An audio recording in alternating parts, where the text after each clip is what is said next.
Getting rejected feels like the worst thing in the world. In high school, I was always on the outskirts. Not quite nerdy enough to fit in with the nerds, not quite cool enough to fit in with the cool kids, not quite outdoorsy enough to fit in with the country kids, and not suburban enough to fit in with the rich kids. I was the awkward, silent, in the middle guy who was friendly with everyone, but not really friends with anyone. I knew I wasn't in their groups, but I was too worried about looking like a loner to leave the outer circle of the conversation. So I laughed when I was supposed to laugh and chimed in when I got a chance to chime in. I was never outright assaulted, never told, "Hey weirdo, stop hanging around with us," but I knew I didn't fit in. I knew I would be rejected if I tried to get involved with the group, so I never fully tried. My cup was overflowing with fear of a hypothetical rejection. My fight or flight was constantly activated and my brain was going at 1,000 miles per hour, or for you Europeans out there, 1,609.34 kilometers per hour, trying to analyze every social situation and figure out if I'd be rejected or not if I tried to intervene. That overflowing cup carried over into my crushes as well. Any girl that I was interested in, that I had a crush on in high school, well, I did not talk to them at all, ever, not once.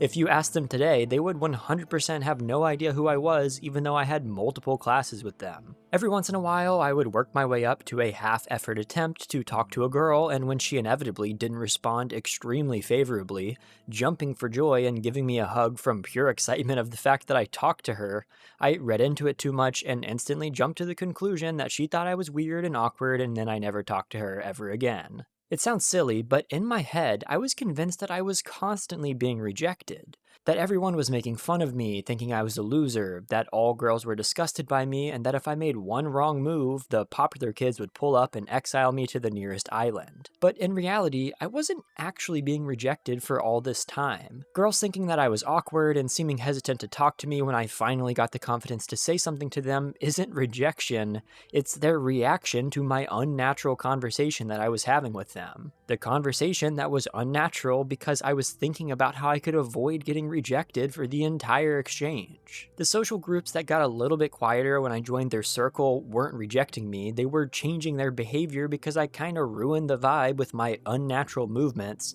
badly timed reactions to their jokes, and me constantly trying to act like I knew what they were talking about when they talked about football. I was rejecting myself by trying to fit in and check off boxes that I thought needed to be checked off.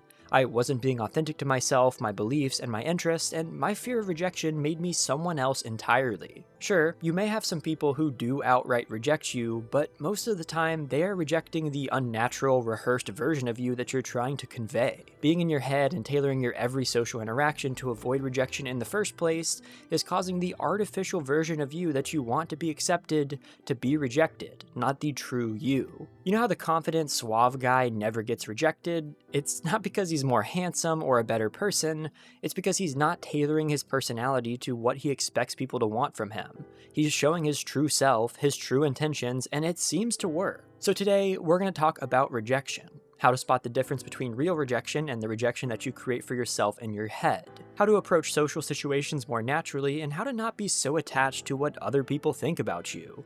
And not just for rejection from women, but also from other things that you want in life. Jobs, friends, you name it. By the end of this video, I think you'll be at least a little bit more confident.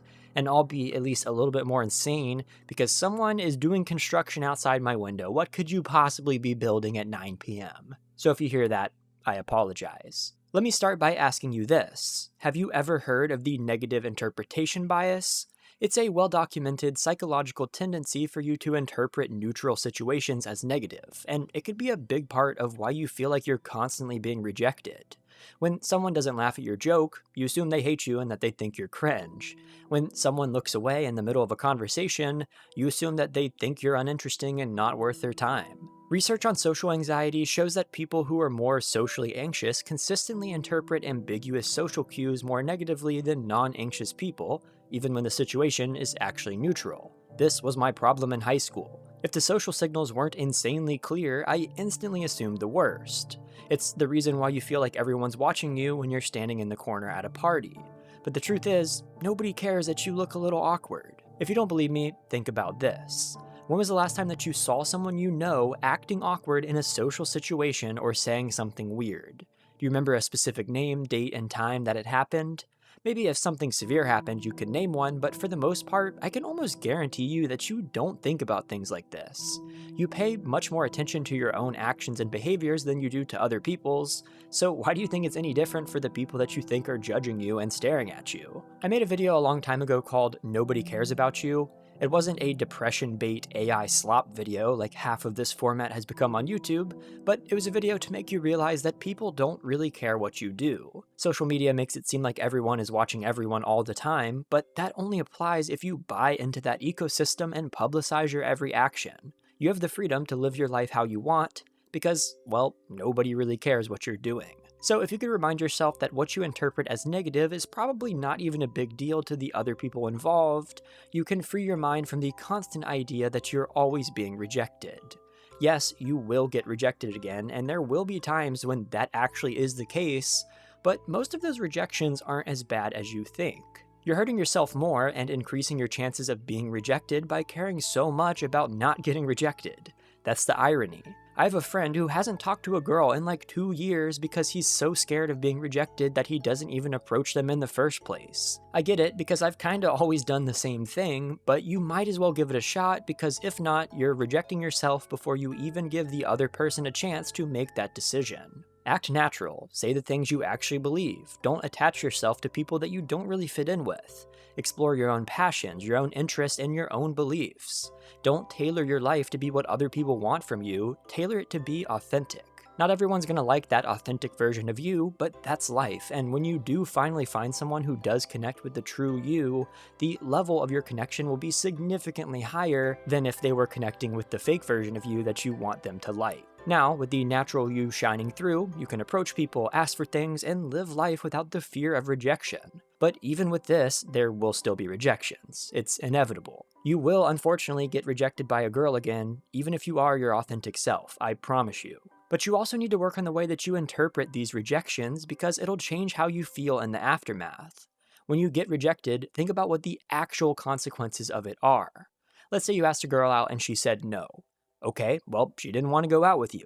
Does that mean it's a flaw with you? Did she say that you're a bad person, scumbag piece of garbage, and that she'd rather die than go on a date with you?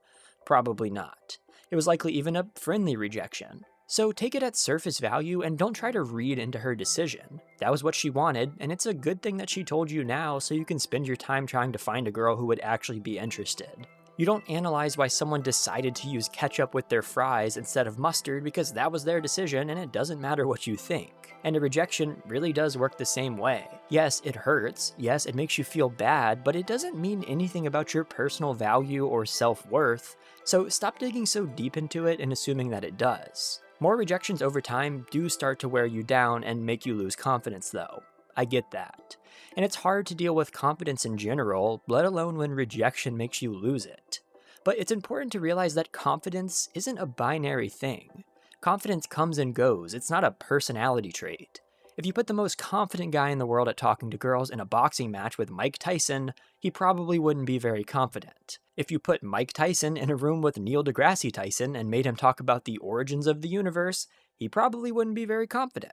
And I can keep going. Confidence, unlike the popular conversations make you believe, is relevant only to certain subjects and certain skills. You can be confident with one thing and not with another. So if rejection has caused you to lose confidence with women, realize that this only applies to women. Don't consider yourself as a non-confident person in general when the only thing that you've lost it with is your ability to talk to girls. Acknowledge that you specifically lost confidence in that one area, and don't let it spill over into the rest of your life, making you doubt everything you do, because it has nothing to do with that. And realize that confidence also comes with competence. You can regain back that confidence by talking to more girls and having some successful interactions with them. So to get it back, start talking to girls that you don't like. Girls that you aren't attracted to or that you have no goal with. Normal human interactions with women will make you realize that the ones that you are attracted to aren't any different.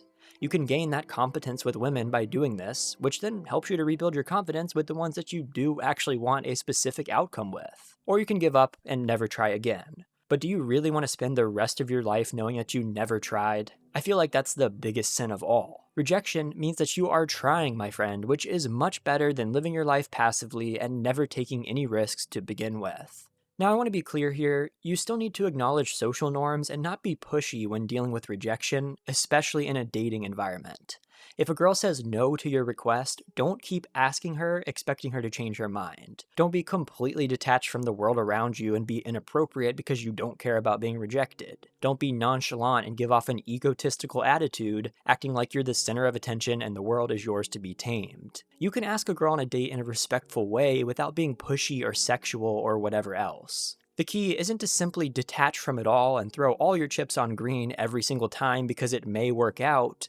It's to treat others like humans and understand that it takes two people to form a social relationship. By respecting their boundaries and reading the room to tell when someone feels uncomfortable, you honor that complicated and kind of confusing part of the human experience where you're just trying to figure each other out. But if you turn that off because it's easy to say screw it and take a chance because you don't really care about rejection, you're not going to be a very likable person. It's really not that complicated, but just don't make other people feel uncomfortable simply because you want something or because you aren't afraid of rejection. Not having that fear and not caring how your actions affect other people are not the same thing. I can make another video specifically on how to talk to girls in the more literal sense, like how to not be pushy, how to make your interests clear without coming across as a creep, and a lot of other things that make a lot of guys nervous when it comes to dating.